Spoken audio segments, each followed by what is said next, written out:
Monroe, Texas. Lone Star Community Radio is supported by listeners like you.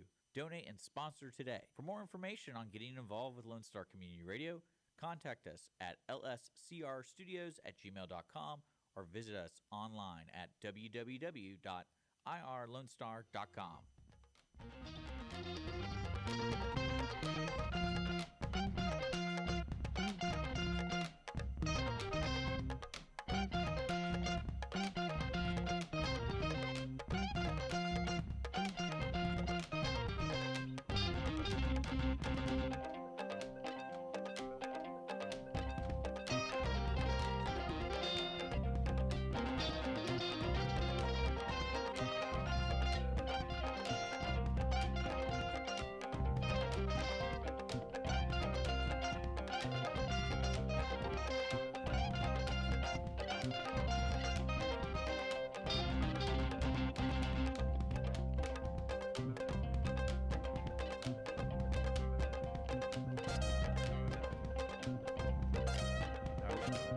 We're getting there. We're getting there. Welcome to the Cindy Cochran Show. Cindy's having technical difficulties with her chair. I was watching her. I know your mic's not on. I'm waiting until you're fully ready and you catch your breath. So, there you go. Well, anyway, what I was saying. No, I just, because I come in here and, I don't know, they move the chairs around. We don't. You don't? Okay. We do not move the chair. It's one of those funny. Well, then. It's almost like a conspiracy theory. I have like, are all the hosts neurotic? Because without fail, when they come in, they're like, this isn't the chair. I need another chair. And I'm like, we don't move chairs. It's like it's probably the same chair you used last week. No, because see, like right now, this is totally different because I can see over this microphone, and usually I can't, and I have to try and sit up and all that, and it's because I know it's lower. It's the same chair. Look at all the chairs. But okay, they're all the same height. I'm talking about the adjustment of it is different because you probably have somebody tall sitting in here, and so they let it down. Y'all are all going crazy. And now I want to mess with everybody. I think that's what I'm going to start doing is I'll lower all the chairs as low as possible before it starts. And I'm like, yeah, deal with that. That's what you get. I was at a church meeting with the elders, and they were bringing in a new guy to audition for being head preacher. And so I went, hey, let's do this. Let's lower his chair down to the last thing so that when he comes in, we're all going to be much taller than he is, and just see what he does. And they went, Cindy. And I went, no, just see what he does. And he came in, and he's standing there behind the chair with his hands on it. And then he looks down, and then he goes, okay, let me adjust this chair first. So he knew. I mean, oh, you didn't get him. Shoot. But I did tell him, I said, I don't want you to take this personally, but your mustache makes you look like you're a porn star or something. Oh, that's because you used to work in the industry. That's right. You're a voiceover. What was it? You're a commercial maker. Well, I was in the cable business. And, no, you're in the business. Yeah. But and he said, I look like what? Whatever pays the bills. And the regular preacher, was in there and says, Cindy. And I went, no, I'm just saying it's distracting because you're very good looking, but it was one of those real big bushy things that looked like a porn. Yeah, like a Tom Selleck. Like a what? Tom Selleck. Tom Selleck, yeah. So, yeah. But you're the one that went the naughty way. You could have just said. I should have said Tom Selleck, and not been naughty about it. But that got his attention. He goes, so he did shave it off. He said, well, my wife's going to love you for that because she thinks. I don't think I'll ever do that. I've proven that fact. What? Where people are just like, you look homeless. I'm like, yep. That's what I'm going after. Thank you very much. I love that. I like the idea of being a muddy diamond. A muddy diamond? Yeah, like an imperfect diamond. Like, I can see the value in it, but it's just kind of the angle. It's like a muddy diamond. Let's see. Yeah. Did you have a good weekend, Cindy? Oh, wait a minute. Let me see. Yeah, 2 days out of it, I did. Yeah. I did, but Saturday I went to church Sunday, and the kids came, and it was Cindy's boyfriend, and we all went to the church, and it was great. It was really good, and then I told them I was going to take them to And then Mama Juanita's, Okay. not Mama Juanita's, Margarita's on you know where that is. Sure. Okay. All right. So anyway, that helped get everybody up, and they hadn't even been to sleep yet. But they were so jazzed from they've been playing games and stuff all night, and so I said, okay, let's go. And we went. It was great, and I found this is so crazy. But see, you're gonna say, oh, it's just because you want attention. Yeah. That's Well, you're vain. We know we've established that almost every why episode. you just keep saying that? I'm not. Well, we have all this vain. proof. You're talking about my selfies, Well, you got your selfies, or what else? and then you're, without fail, mentioning the Johnny Carson show. Without fail, that's what you tell everybody, and because you're so great, and you're on the Johnny Carson show, which is interesting to me because I always feel like if you're a really great person, you'd be on those shows all the time. I would have been. Yeah, But you probably need to go on Jimmy Kimmel. no, I went on his show twice, and then the talent coordinator that was my guy got fired, and he was the one that was putting me on there. But I was on the program, and I said, well, does that mean I should go or not go? He said, I'd have to be there. You have to have some other talent coordinator. And I went, well, but Johnny will be expecting me, right? No.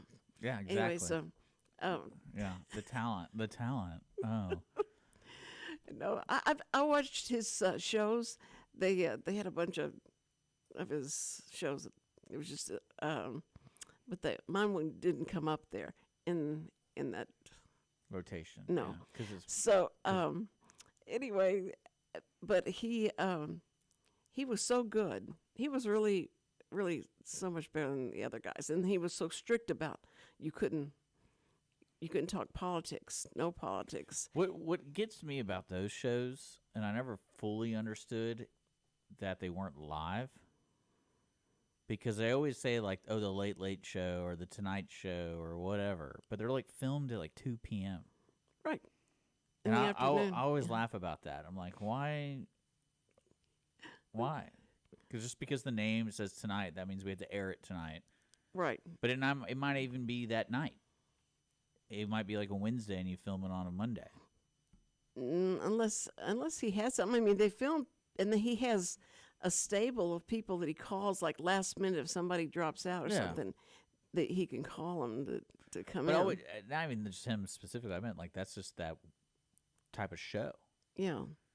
Because like when I found that out, I was like, that kind of defeats the whole purpose. Well, of- mine was that I had to write my own interview. I had to write the Yeah. questions and then the answers so that he could look at it and like study it. That's what he wants to. Yeah, that's to probably do. his process. Yeah, and that I understand that because he has to do that every day, every evening, and have to have different people. That's But why I miss the Joe Rogan show. the Joe Rogan. Like the old, yeah, because I used to listen to him, I don't know, like 10 years ago. And his stuff was live. Yeah.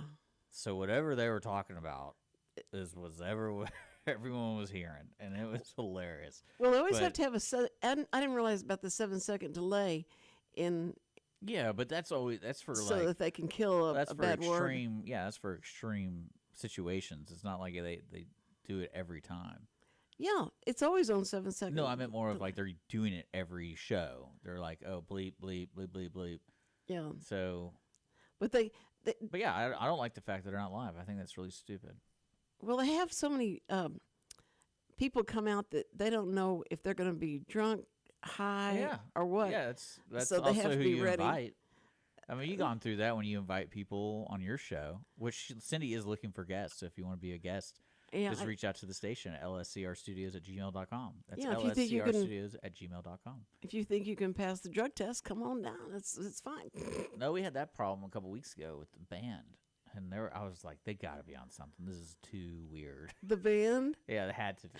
Well, because you know how all musicians are, where like I always make sure when they come in, I was like, hey, if you have time, tune your guitar right now. Like if you're waiting, tune it right now. Yeah. And because that's one of those OCD things musicians have. They'll be thinking about it during the entire performance. Oh, this thing isn't quite right. And these guys were all over the place with that. And like the lady started singing like half a note later. And then the one guy kept messing up on the guitar. And then I was like, what is going on? I was like, did y'all just meet? That's what it felt like. So this was a recording, though. Mm-hmm. So did you edit that out, or did you stop it? Yeah. But it was just one of those things where you're just like, something's off.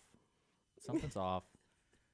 And, yeah, it's like, but then, I mean, they were talented when they were on the same wavelength. But when they weren't, it felt like they were a garage band, and they, only practiced like twice. And that's what they sounded like.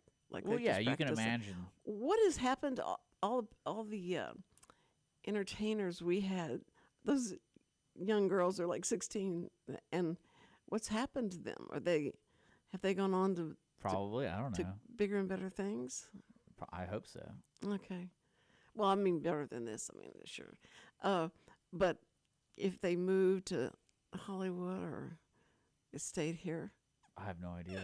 I mean, honestly, what's funny to me is doing the radio for so long and meeting so many people. When you see folks who are 10 years older now, I didn't even recognize their name. That's how, like, I didn't even recognize who. I was like, who is this person? Why are they, like, following the station?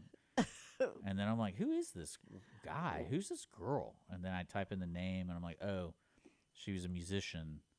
And she went under a different first name or something like that. And that's why people don't remember, because you change your name all the time.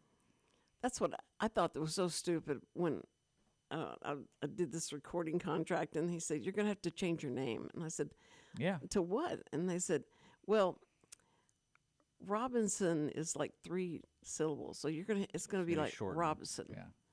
I went, Robinson? Cindy Robinson? Yeah. I said, no, I don't want to change it. And that's, then nobody's going to know who it is. My family won't know, that it's me singing this song.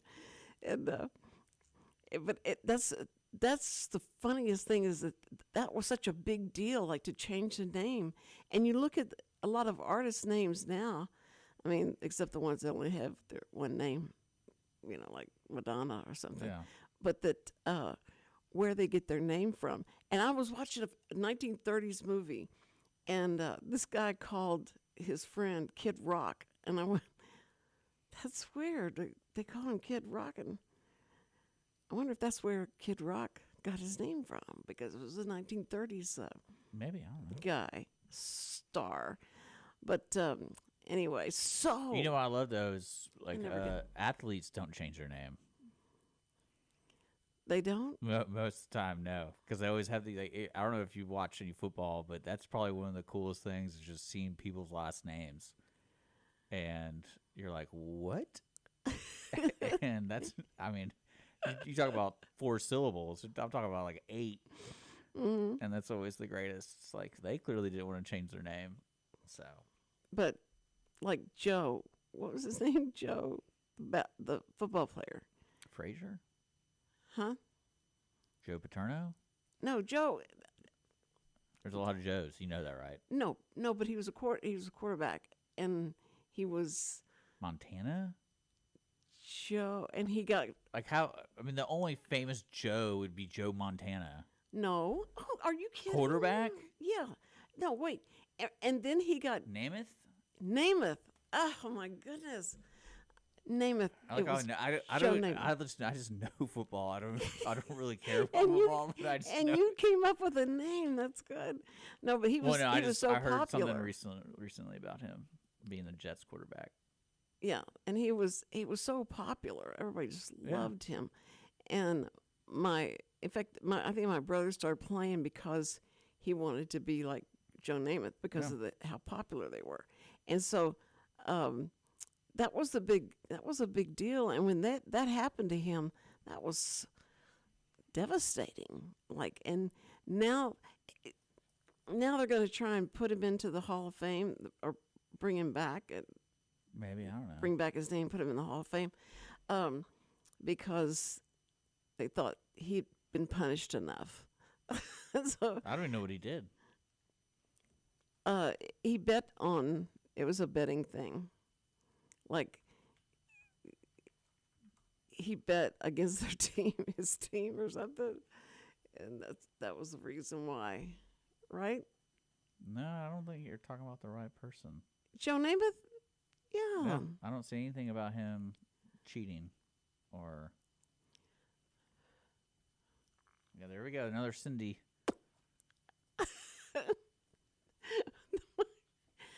Wait a minute. Joe Namath. The only thing I'm reading is something about his restaurant. It was somehow connected to Food poisoning? the criminals and gamblers. See, gamblers. He Had was to a sell gambler. his stake in the restaurant or face suspicion. And He was then he suspended? refused to sell, leading him to retire. And then after a month, he sold it and accepted the conditions and then started playing. But he was a gambler. No, he just owned a restaurant that was connected to... I mean, you're talking about New York here. And most restaurants during the 1960s were probably somehow connected to the mob. Sure. So In New York, yeah. yeah, it's kind of Probably it's the Epstein connection. 7 ways to Epstein. Somehow someone is always connected. Somebody. Yeah, I Oh, always love that. yeah, but that's gross. Is it? Is it? What do you mean, is it? Well, I mean, I not 100% of everybody that was connected to him went on that airplane. How do you know?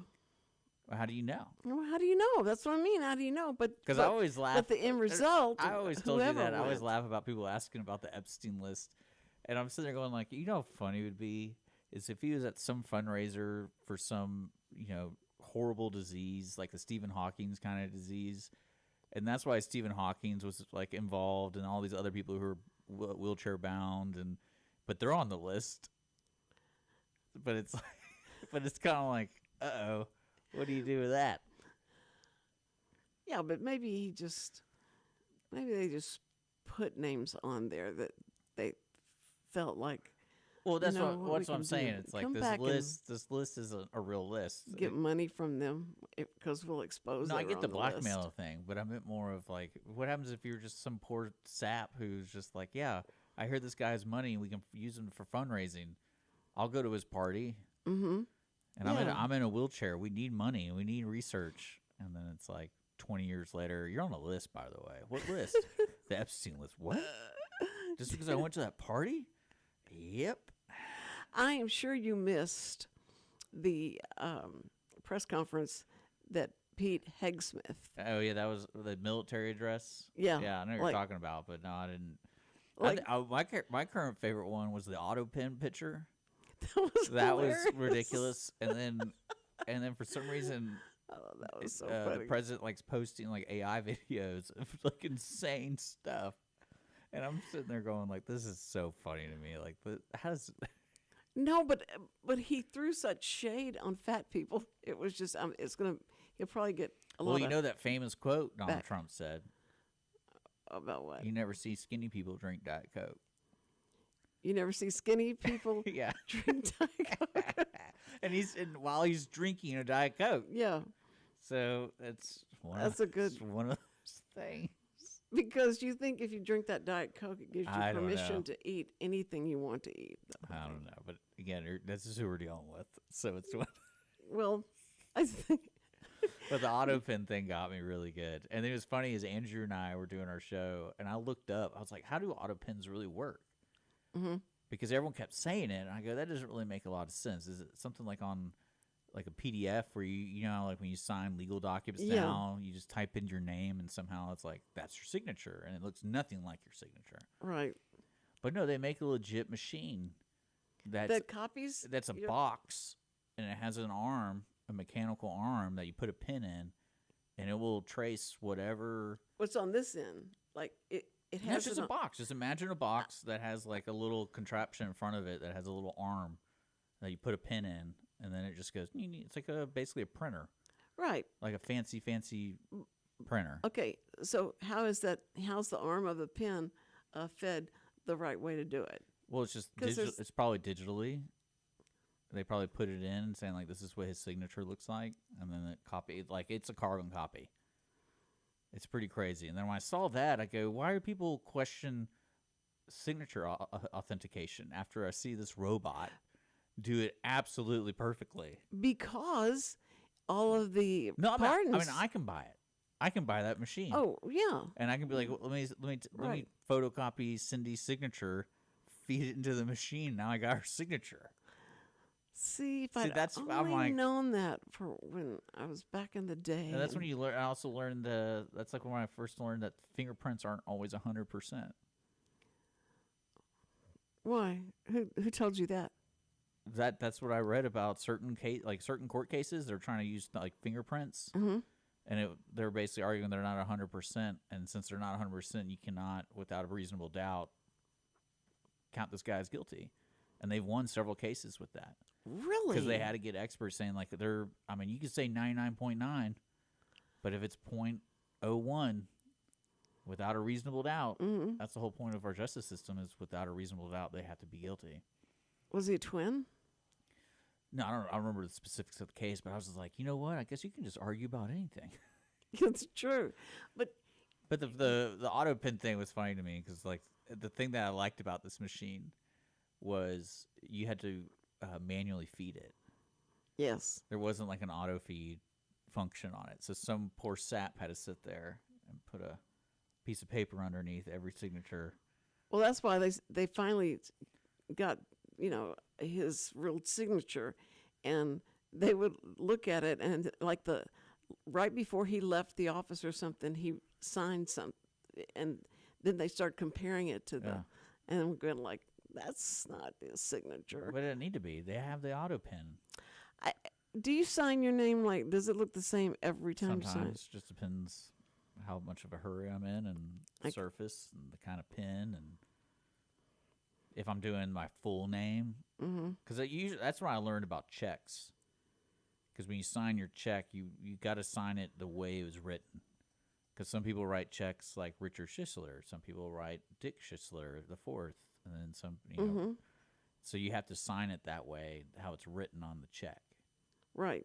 So my signature might change because now I'm just writing Richard Schisler, or I might be doing Richard Price. Well, I asked the bank about having to do, it's a trust, the Cochran family trust or something, and then is Cindy Cochran trustee, but I said, can I just write Cindy Cochran? And it says, nope. They said I could, that I can sign it Cindy Cochran because my name is up there in the maybe thing. I don't know. I just know that's you don't care. Well, not even that, but see the problem with that is if you sign it the way you just said, anyone could argue that later. And it's like, hey, this isn't a true signature because she did not write her full name. Yeah. And then probably be a stick in the mud about it, but you're probably not going to face any problems with that. But the only thing I did, because somebody said one time that you need to do something different with your signature so that you know that you're the one that signed that. Auto pen. I'm just going to buy one of those machines and just. But what pisses me off now is when you go to like a government agency, like get your passport or get your driver's license or whatever, they make you use that digital pad to do your signature, and you always have the worst looking signature when you use those. Right. And now every time I look at my passport, I go, man, like a third grader wrote my signature here. What I hate. And then somehow what I love too is because my name's pretty long, and I wrote out the full name, and then of course to fit it whatever program they used to auto adjust it, Yeah. they made it like 3 times smaller. Mm-hmm. So when you look at the passport, it has this big area for a signature, and my signature is It's like like that. a fourth of the size, and it's like this little scribble. What And I'm what like, I that hate wasn't my intention. is you go up there and you say, okay, you need to sign the thing, and there's no pen. You don't. You gotta use your there's no- finger. You got to take your finger every time. It looks like I had another stroke. Oh, yeah. Because I and love I said, it. I'm so sorry. This it doesn't matter. You could have put an X in there. It was what really? I could have put an X in there. Yeah, look at my ID. It's like this little tiny. Let me see. I can't. Okay. Let's see. Your number is. You see how small It is. It looks like. It It looks like a little kid's. yeah, but it's like it's really small. I know. So, That's hard. I'm just gonna put Dick from now on. I'll just put Just this one name. Just put one. Just put Dick. Like, oh, great. How? Oh, yes. But you made me forget what I was going to say. It happens. Why do you do that to But me? yeah, I like that auto pen. That's a fun little deep dive I did on that machine. You can buy them. That's what surprised me. I think they're like 15 grand or something like that. They're expensive, Ooh, wee. but they're like they claim to be accurate. And then that's when I'm like, why are we always challenging people's signature where I could spend 15 grand and get like the perfect signature? But that was scary to know that he would. A lot of times they didn't. See, they approached that the wrong way. Why? Because they probably did it in one article on what. See, the way you frame that is you do a percentage of what was signed and then what was authentically signed. You don't say, oh, he used auto pen, because that opens up a can of worms of every past president who ever used an auto pen, even they used it one time, they're just as guilty in a sense.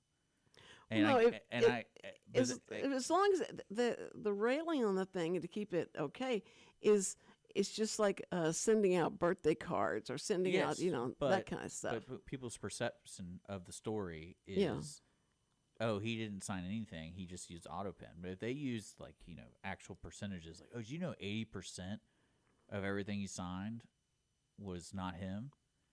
And because you also have to think how many times you have to sign something in that position a day. Right. And then again, it's like that's what I always loved. Do you remember the judge? Oh, forget. Sweet woman. She did a lot with the Players Theater Company. Here, she's an actress, and she's probably in her 80s. But anyway, she would. When I always enjoyed talking to her, and I remember when the law changed for no refusal weekends. You know what those are? The no refusal, you have to take the breathalyzer. Yeah, you have to do the blood or you have to do it. And the only way to legally do that correctly by the law is a judge has to sign off on it. So if they're pulling people over at 1 a.m., there has to be a judge available right then and there. So they keep the drunk person sitting in the car, and while they go. Like, yeah, they either I don't know if they call the judge or if it's like a FaceTime or whatever, but a judge has to be on call. And she's like, at my age, it's like the best thing because I don't like when you do those jobs, you don't have to do other jobs. Mm-hmm. And it was just so funny to me, this 80-year-old woman. Like, can you imagine getting pulled over and Judge? I think Kathy Hamilton. I think her name is Kathy Hamilton. She's such a nice guy. I'm sitting there going like, I can't wait to get pulled over at like 1 a.m. And I'm like, is that Judge Kathy Hamilton? Let me talk to her. Kathy Hamilton. I want to say it's Kathy. Was she a teacher before she became a judge? No, she's been a judge for a long time. She's been a like judge at least 20 years, at least. Yeah, maybe more. But yeah, it's just, that idea is really funny to me. It's like, oh, now we've written this new law. We got some judge has to be up by all the way till 6 a.m. For those no refusals, and then they have to call them or whatever and approve the warrant. But yeah. That's why that was a fun system I learned about the no refusals. The no refusal law. Well, it's here in Montgomery County. It might be different other places, but no. But you would never be in that position, right? You don't drive drunk, right? I mean, no comment. I'm not gonna. No. No, I mean, no. Go Well, ahead. one thing that I will say is when they tell you nothing good happens After midnight? after midnight, Yeah, that's a true story. And I agree. so I kind of try to live by that. Mm-hmm. And now I'm living by, I want to be in my car when it starts getting dark. You want to be in your car? Yeah, I want to be like going home or heading back. Oh, no going matter back what. home. That way I'm not stuck at, 11 p.m. and in traffic. I'm like, oh my God, I'm so tired. And not know somebody comes up and knocks on your window. Yeah. Man, I cannot believe I got through my, 19, 18, 19-year-old life because of how I had a red Volkswagen, a little red Volkswagen, and I would go downtown and go to just walk around. They had a bunch of clubs that were open, stayed open. And I would go in there and sit in there and listen to the music, and then I go to the next one, and then I go to the club where I met Sam, and it was, people go like, "Where have you been?" I said, I've been downtown. And I went, "You by yourself? You were downtown by yourself?" I went, "Yeah." And they go, and I wasn't afraid because I grew up in Houston, and it was like my hometown, and I didn't think people did things like that. It was, But they do. but Sam saved me. It was like, he walked me to my car one time and said, "When you grow up, would you marry me?" That was his proposal. I mean, you're still talking about this story. Yes, of course. That's why you're so vain. No, I'm not so. I'm kidding around. That's the song that I sang on Carly Simon. Channel 13 to get in to find out if I could interpret and find out what it would take for me to interpret the news. And and I've got a picture of it. You would just die laughing. But that was, and I was playing the guitar and singing at the same time. I don't know what made me think I could do that, but I did it. You're a talented woman.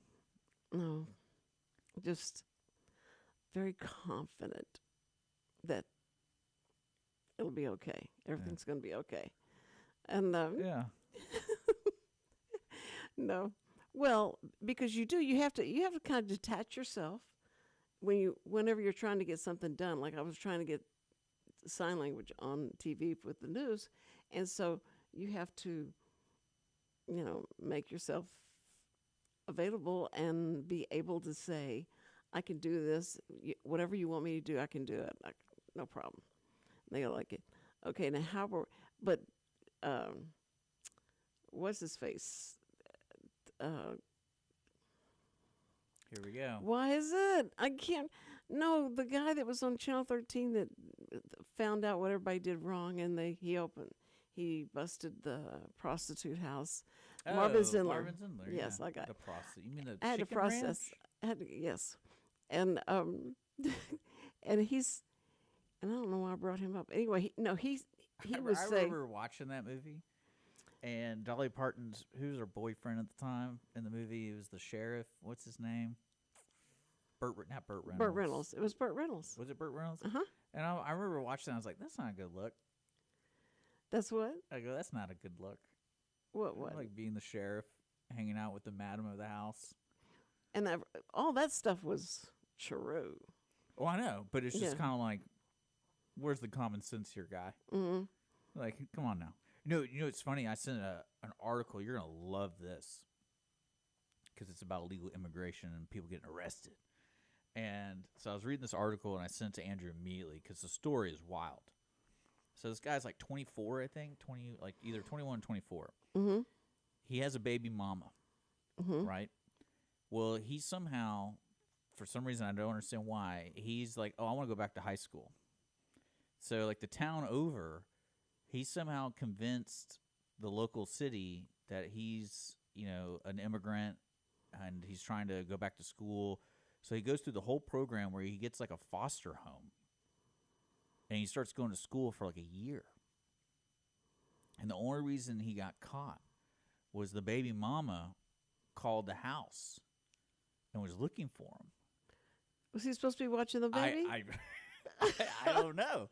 And so the foster family got a little suspicious of it and started asking questions because they were just a caring family and they're like taking people in and whatever. Mm-hmm. And yeah, and then they've discovered that like he forged the birth certificate and he was playing soccer on the JV team and all this stuff.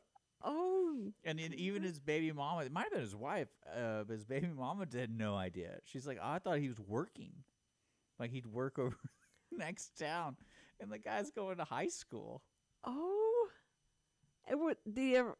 How did he get caught? I mean, That's how they got caught because when the foster parents started asking questions, and then when they called the school, because they didn't put him in school because of the way the program works. It's like if you don't have a family, the program will help you find a school, find you a foster. So they had no idea. They just got called by the program and be like, "Hey, we got this kid. He's 17. He just needs a place to stay. Here's this, here's that." And like, oh, of course. So when they did their own research, that's when they discovered it. And then, but like the main thing was the baby mama started it. Can you imagine? Just this is a whole new level of like, oh, I have a different family, right? You know, it's like, oh man, I'm sitting there going like, oh, I'll be back. I'm gonna go work over the week. I'm sorry, I'm only coming back, like 2 days out of the week. Sorry. That sounded like a movie. Oh yeah. Yeah, that could be. But great. He was like 24. And then, of course, they're interviewing the parents who were involved because he used to go to their houses because the soccer team always did everything together. So, like, and they were like, "Oh, he's always so mature for his age." And one person's like, "Yeah, I thought something was off because like his frame was just built different from the rest of the kids." And he was 20. He was like 10 years older than that, or almost. Man, I thought it was a pretty great story.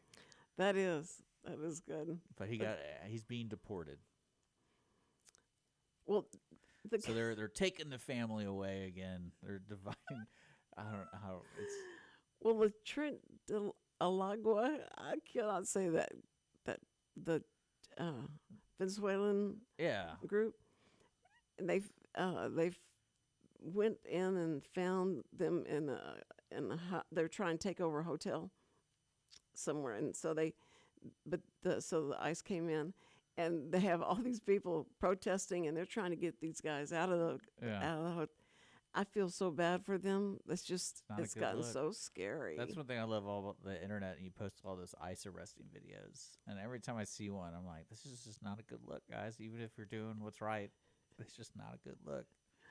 And, what do you mean? Because the way they're dressed, or because of well, just like their way they're pulling them out? And it makes sense why you arrest people at a courthouse because it's a secured environment. Mm-hmm. But it's kind of like, remember, what was it, in the 1990s, that kid from Cuba? Yes, I remember that. And I remember that picture, and I'm like, that's not a good look. Because the were SWAT, hiding the SWAT, in the closet, and the SWAT guy has his machine gun, and he's like, this little kid. Like just, I mean, it doesn't look good. No, I was going to tell you about what Marvin Zindler did, and I don't think I've told this story. If I have, don't stop me.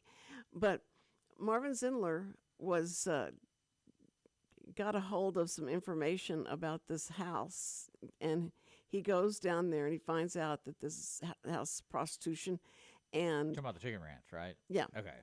And so he comes back, and everybody is laughing, snickering behind his back and going like, wait till you hear what we got. He went down there, and he confronted the sheriff, and the sheriff stood at the window of his car, and it's being all recorded because the photographer that was with him went ahead and recorded everything that happened, and he is crying like a little girl. Marvin Zindler. Yeah. And he's going, wait, don't, and he's trying to grab his wig and pull his wig off, and it was all, and that came out in the movie. I thought, man, that was great because that's exactly what happened, and I felt sorry for him because he said I went down there and I just here I am. I'm Marvin Zindler, and I was going to bust that up. And now I'm having to have my wife start the car for me in the morning. And I went, Marvin, what are you talking about? He says, because I'm so scared they're going to try and blow me up. And I went, so you have your wife Oh set? yeah, of course. That's horrible. He says, well, I was shaving the other day as somebody's backfired or something, and I thought for sure they were shooting. They were shooting at me. So he gave it to Larry Good something. Because he had just come into the station, and he said I gave him the story and let him run with it and let him stay on it. I mean, you don't mess with the chicken ranch, man. No, and that was just, but the movie was just amazing. That was just amazing. That was one of my sister's favorite movies growing up, and I bet you anything if you start playing the songs from it, I'll know the words. Because like I don't know why she was obsessed with that movie. It's kind of weird. I remember telling my parents like, this is kind of weird that she's into this, right? Well, it's a Texas. It was shot in Texas, but it's about prostitution, and I'm like, yeah. I had no idea. Again, not a good look. I had no idea. Sam and his friends went to that house, that house, and so he said, times were different. I didn't do anything because I just thought I was catch something. So I sat in there. I drove the car down there, and I bought the beer for the guys because I looked older. Yeah. And so I told you the story about going to high school, and then after high school, there's this one gentleman, really great guy, and he's like, I can tell you guys now that we're graduated. And I'm like, what? Like, and he just goes, yeah, my family, that's how they made their money. And I was like, what do you mean doing what? And he's like, oh, they owned strip clubs all around Canada, like North America, Canada, United States, like Las Vegas. And I'm sitting there looking at the guy, and I go, you realize inadvertently you probably prevented half of us from going to jail? Because if you told a bunch of 18-year-old boys, like, going in high school, about to graduate, that you own a bunch of strip clubs, what do you think is going to happen? They're going to go out and try and buy some strip clubs on their own? No, they're going to try to go to those strip clubs. They're going to try and go to them. Think about it like your friend. All of a sudden you found out, there are 3 clubs in Vegas. Are owned by the guy that you went to school with? Yeah. And like, what do you think they're going to call you for? Like, hey, what are you doing this weekend? You want to go to Vegas? How old do you have to be to get in those clubs? And did you do stuff like get your ID changed? Like a fake ID? Yeah, fake IDs. No. You never did that? I imagine there was like there's got to be at least one of us. Like in high school, we probably did something even worse. We had a friend that we worked with bought all of our alcohol. The one you worked with? Yeah, like an older guy. And he was like, we became friends with everybody, working at Kroger and Sonic and all that stuff. And it's just like, why bother get a fake ID? I can just ask Roberto over here, hey. Well, Sam was the only one that had a beard and all that stuff at the same time. So when he went in, they said, Sam, you go in and get the drinks for us. And yeah, I've never had that. And he said it was good. It was like they always saw me as, like the dad of the group. And but I didn't care. I did everything they wanted me to do. It was fine with me. It was okay. I was the most popular guy in high school. I said, I bet, if you're the one supplying all the booze for everybody. But we also went to a school that was small, where that wasn't like the thing to do. Well, yeah, you went to a Houston Christian school, right? Yeah, so it wasn't really like that's the most popular thing everyone was trying to do is go get beer. That's so funny because we both went to Houston Christian School, and it was the same group that did it, but mine was on Broadway, and it was a log cabin. It was an old retirement house, and so that's no, in Houston. Okay. And yours was on 1960. Yeah, Champions Forest. Yeah. But no, I think the worst thing we did was we just get a bunch of beers and shoot BB guns. That was the worst thing y'all did? Probably. I mean, there's other people that probably did other stuff, but that was my favorite pastime. Like, you want to get a sixer and go to the ravine and just shoot some BB guns? Well, did you ever go to a regular high school? No. You never did? No. or elementary or any of those? No. You, well, Well, I mean, I guess I did when I was like kindergarten through 4th grade. I was But- coddled into the Houston Christian School system until I went to junior high, and I went to Dee Junior High on Broadway, which is like early rough kind of, Well, way to start school. My parents went through that phase because like the rest of my family went to public school. They did. And Yeah, and then there was some. I don't know if it was the media or it was like we grew up around the Fort Bend area and also in downtown Houston area. And so my parents were adamant about not going to a public school. They're like, Right. we can't. They're just so bad now. Yes. And I don't really know the truth. Because I wasn't really around during that time. Well, what was funny was, you're coddled in that bubble, and so when you're out and okay, now I'm going to go to junior high. This is a really rough junior high, and I'm scared because he's talking. He says he's saying bad words while he's telling us what we're going to be doing that day, and it's the first time I had to go to different teachers. Yeah. I was just one, and so I would go to the science teacher, and he was very strange looking, very, very strange looking. And he's sitting behind the desk and talking to us. Was he strange looking because he's unattractive? Is this the vein coming out? He was, yeah, he was. When you say someone's strange looking to me, I'm like, what, did he have a hunchback? No, Yeah, but he looked club- like a character, like someone had drawn this guy. Okay. And he was strange looking. But he's behind the desk and he's talking to us what we need to do. And then he stands up and he walks around the front of the desk, and he's got on seersucker pants, and the underwear that he has on is showing through it. It has little hearts on it. We all have those days. And I thought, where am I? How did I get here? I'm going like, this guy, I can see his underwear. And I thought it was just horrible. And it only got worse from that point on. And you got, where you got cold and didn't feel anything that they were doing was wrong. It's just like, that's it. My favorite one was because I went to that one school for so long, from like elementary to middle school. It was just the people that went to the church. Like, we didn't attend that church. It was just the closest private school. But then when we hit high school, what was interesting was all new students. Yeah. Majority of them were kicked out of high school. Right. And they came to our school. Mhm. And I remember having dinner with my mom and dad. And I go, is our school for like trouble kids?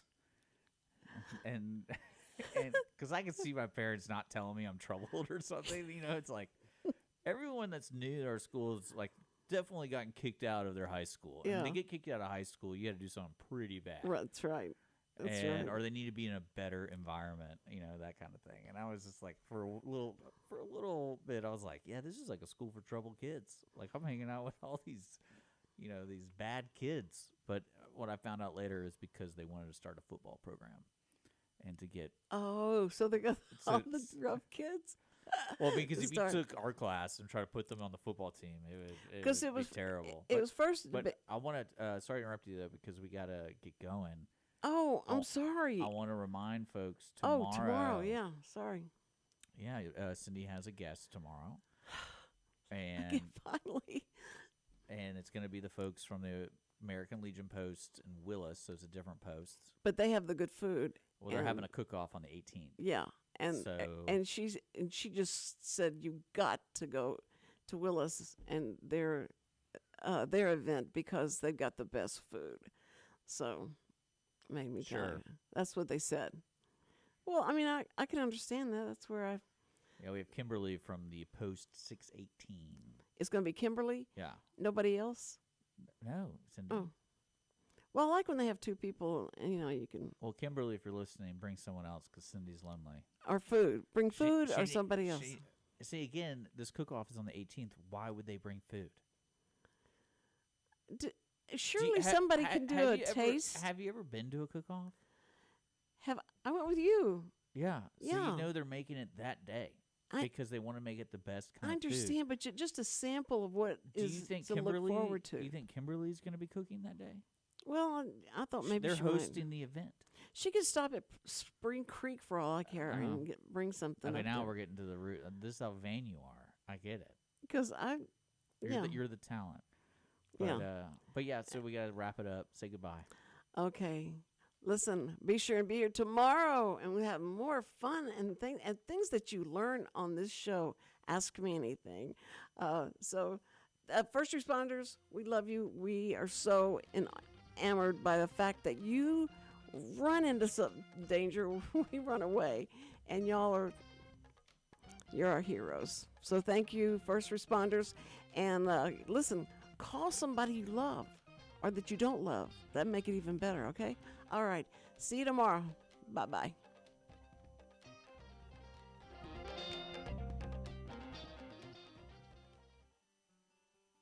Every week, people ask the same two questions.